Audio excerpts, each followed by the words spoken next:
Excel Videos presents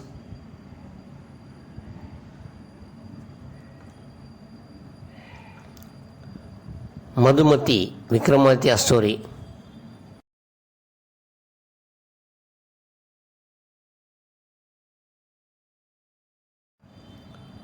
Please subscribe, share, like and comment.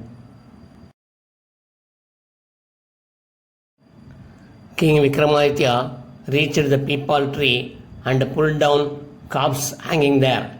Putting the corpse on the shoulder, he walked towards the crematory.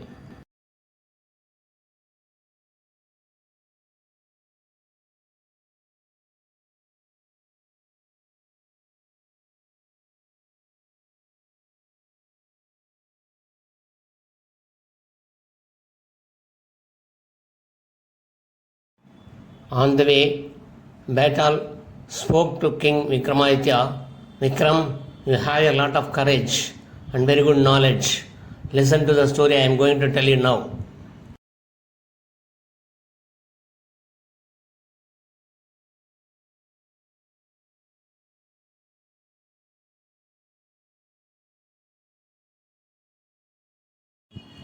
At the end of the story, I will ask you a question. If you fail to answer to it, I will smash your head into pieces. Saying so, Betal began to tell the story as follows.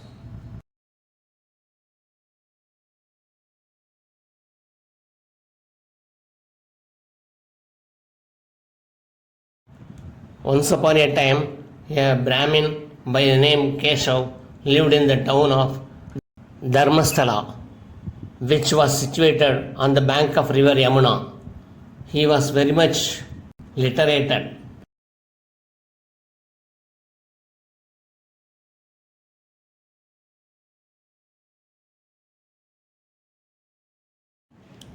He had read almost all the religious scriptures. Thousands of his disciples used to chant his name along with the name of God.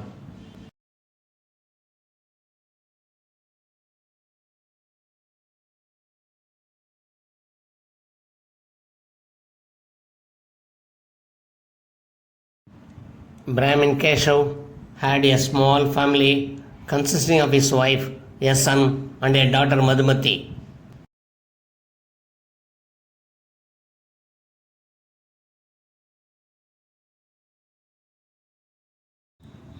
Madhumathi's beauty was so captivating that even fairies envied her. But as the years passed by, she became a cause of worries for their parents.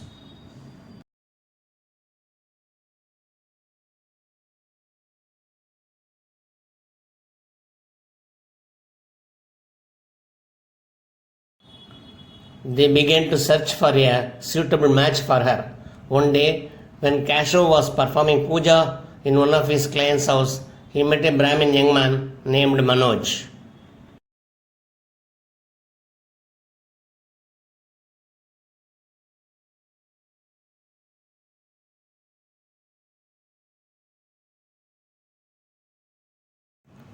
Manoj was a student of the Vedas and Shastras and had topped in the Gurukul.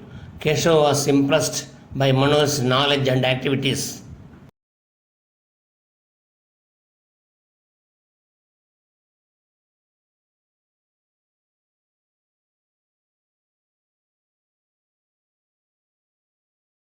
So he expressed his desire to get his daughter Madhumathi married to him. He paid a visit to Manoj's house and met his parents, and he expressed his wish to them.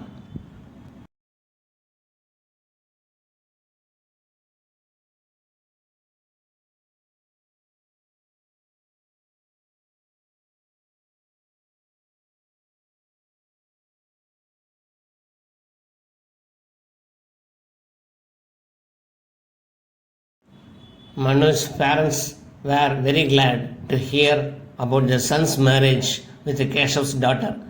It is our privilege to have Madhumathi as our daughter-in-law, they said.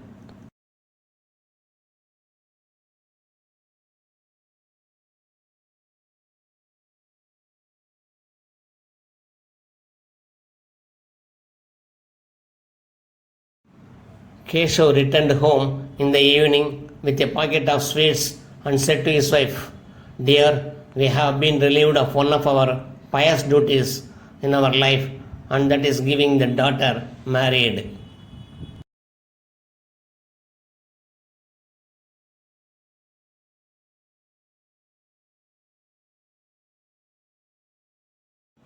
I have fixed our engagement today with a young handsome Brahmin boy named Manoj. He belongs to an educated and well-to-do family.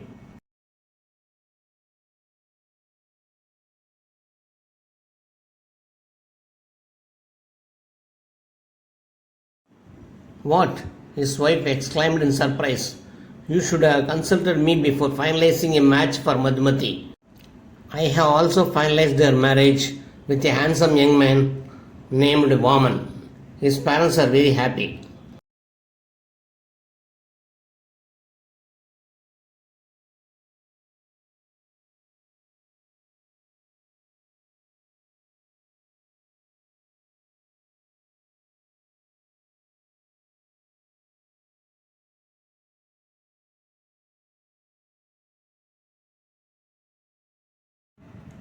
Keshav was taken aback to hear the words of his wife. However, he had hardly recovered from this rude shock. In this time, his son entered the house. He seemed to be in great excitement and said, panting, Father, you will be glad to know that I have at last found a suitable match for my sister. The boy's name is Madhusudan.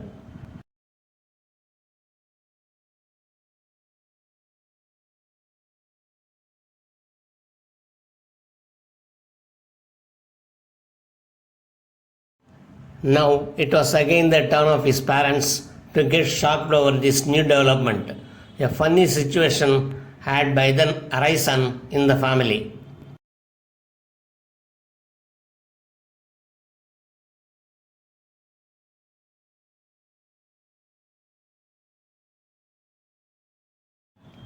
There were three boys now, Manoj, Vaman and Madhusudan. All are ready to marry Madhumathi. The family discussed this complex issue at length.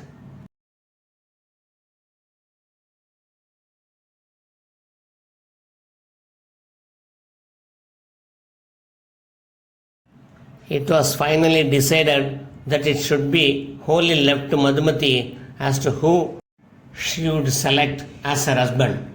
All the three would-be grooms were invited to Keshav's house.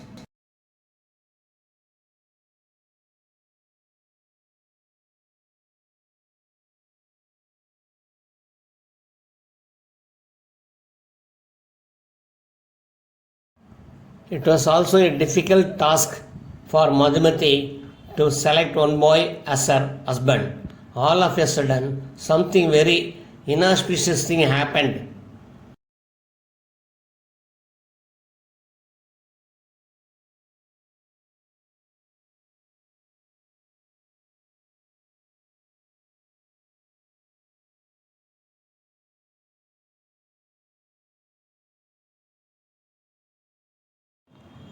A black cobra appeared there in the room and bit Madhumathi.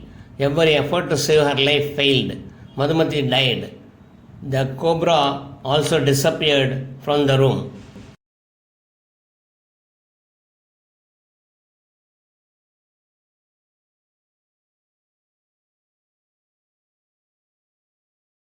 Everybody was struck with grief.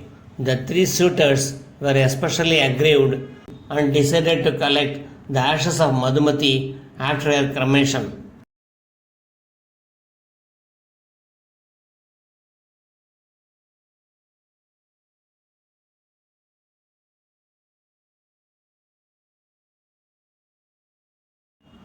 Manoj performed Madhumathi's last rites.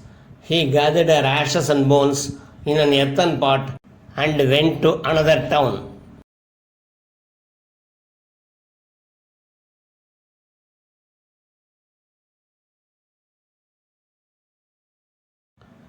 Vaman also gathered Madhumathi's ashes in a copper pot and went to live on the banks of river Yamuna.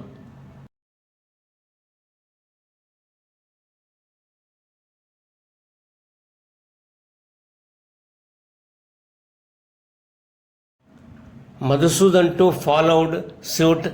After collecting bones and ashes of Madhumathi, went on roaming from one village to another.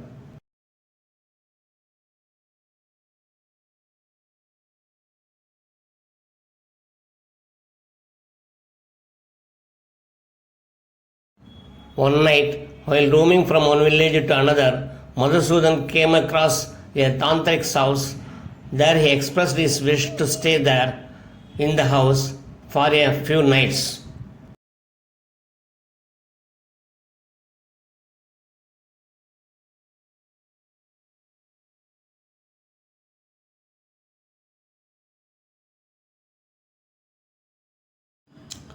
Tantric and his family members accepted it.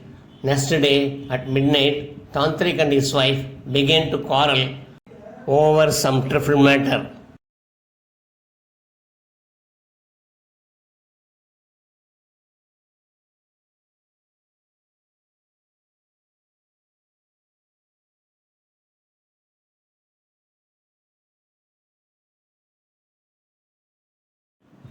The tantric, in a fit of rage, lifted his son and flung him into the fire. His son was burnt alive. The tantric's wife began to wail and cry. This highly disturbed Madhusudan, who was sleeping in the outside room of the house. He came out and said to Tantric, "You seem to be a thoroughly wicked person. You burnt the child in fire."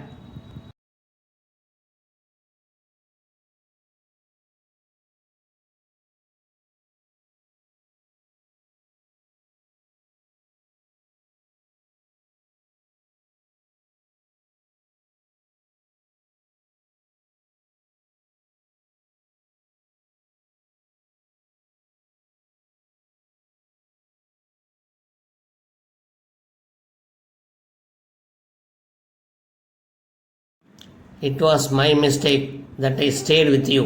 You will never be forgiven for your heinous act." The tantric felt highly embarrassed to hear this.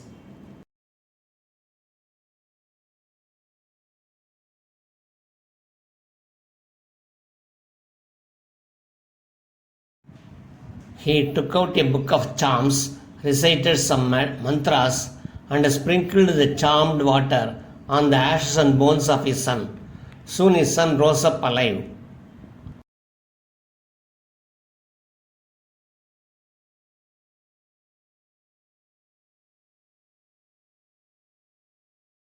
Madhusudan was wonderstruck to see this act. Next night, he stole the book of charms and reached the cremation ground where Madhumati's last rites have been performed.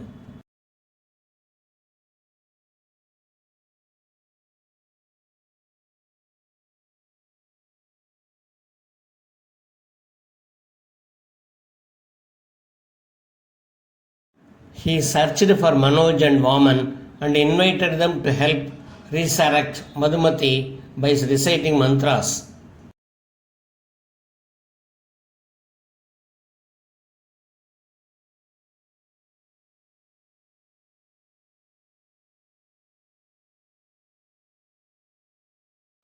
Then Vaman and Manoj arranged the bones of Madhumati and Madhusudan recited the mantras from the Tantric's book.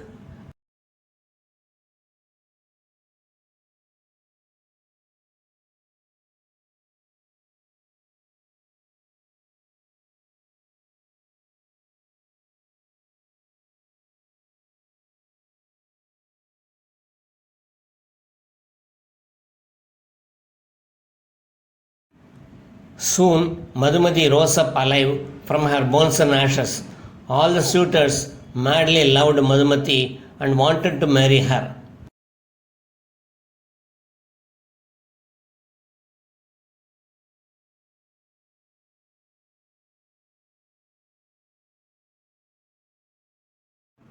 So there began a heated discussion among them in this regard, and each one of them put up his climb forward. Betal finished the story.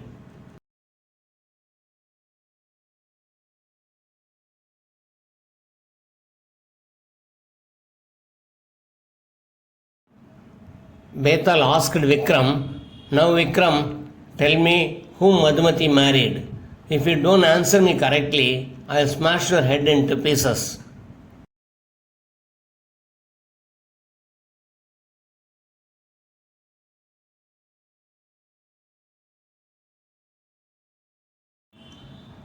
Vikramaditya pondered over Betal's question and said, "Madhumathi married Vaman."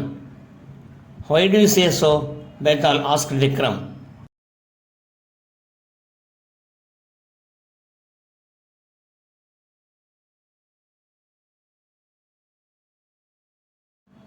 "There is a meaning to every relationship," continued King Vikramaditya. "Madhusudan gave a new life to Madhumati, so he was like her father."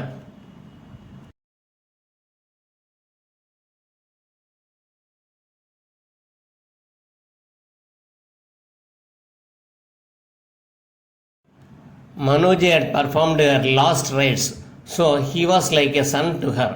It was Vaman who had preserved her ashes to the last.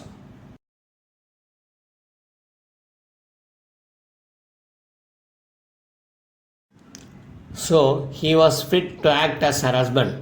Thus, Madhumati had every right to marry Vaman.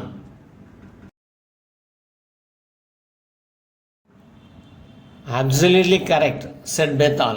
"You are really an able king, but I had warned you not to open your mouth, which you did."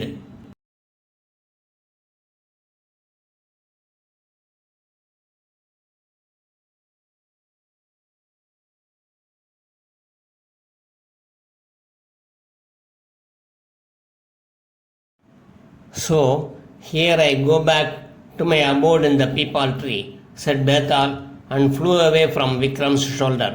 King Vikramaditya ran after Bethal to catch him again.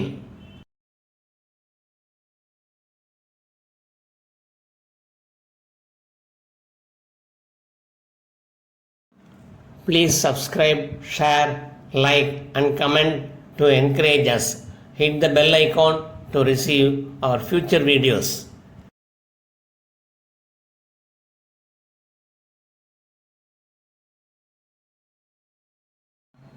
Thanks for watching.